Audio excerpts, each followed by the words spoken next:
I'm here to brief you and the country on key decisions that were taken by Cabinet yesterday, the 8th meeting of Cabinet, which was held on the 24th of August, which was Monday at State House Interior. Cabinet considered matters relating to cancer care, Uganda's chairmanship of the non-aligned movement, the progress of work so far done and what next, professional regulation and welfare of older persons, and also took a decision to do with support to agriculture to boost production. So, about cancer care, Cabinet approved a proposal for government to borrow up to 31 million 980,000 million euros to borrow from the government of the French Republic for the construction and equipping of the Uganda Cancer Institute Mbarara Regional Oncology Center. Cancer remains a serious public health challenge in Uganda. According to Uganda Cancer Institute statistics for 2025, the country records about 36,000 new cancer cases every year. Yet only 8,764 of those cases reached the Uganda Cancer Institute at Mulago.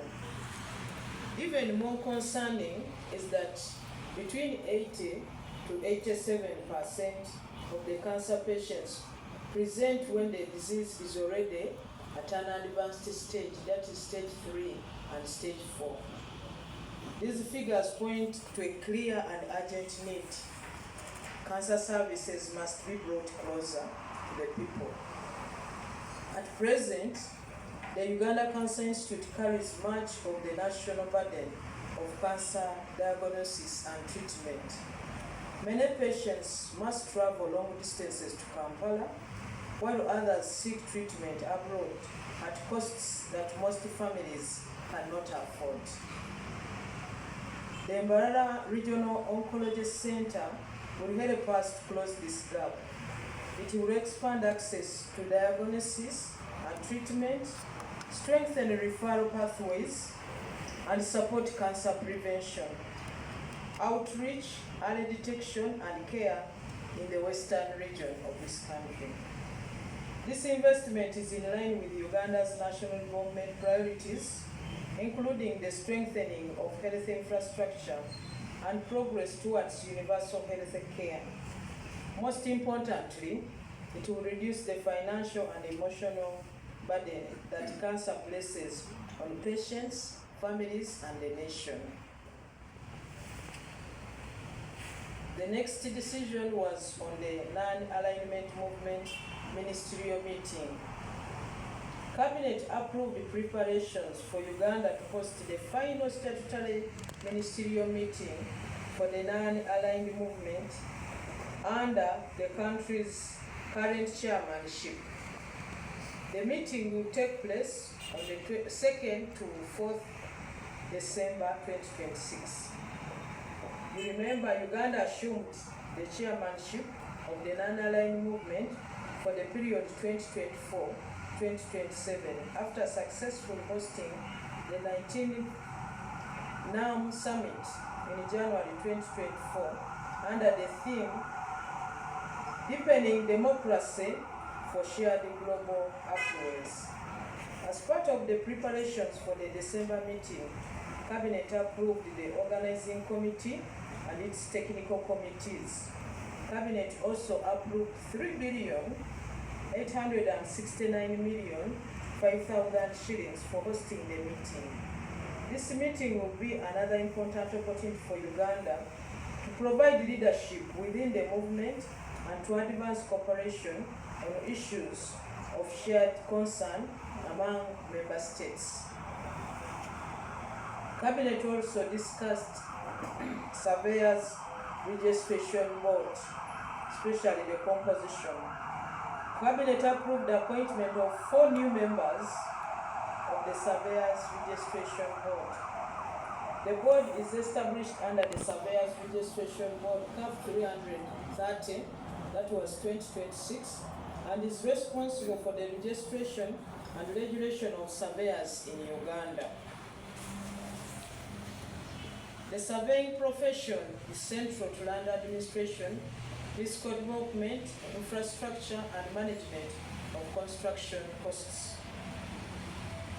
A properly constituted and effective board is therefore important to maintaining professional standards and protecting the public interest. The 4 members approved by Cabinet are Dr. Sophia Nagujja Mubumbu, Mr. Okwana Daniel, Miss Alo Patricia Namulembwa, and Mr. Charlie Rizzo Anton Mark. Remember before we had the law that was for the professionals, the surveyors and the valuers, but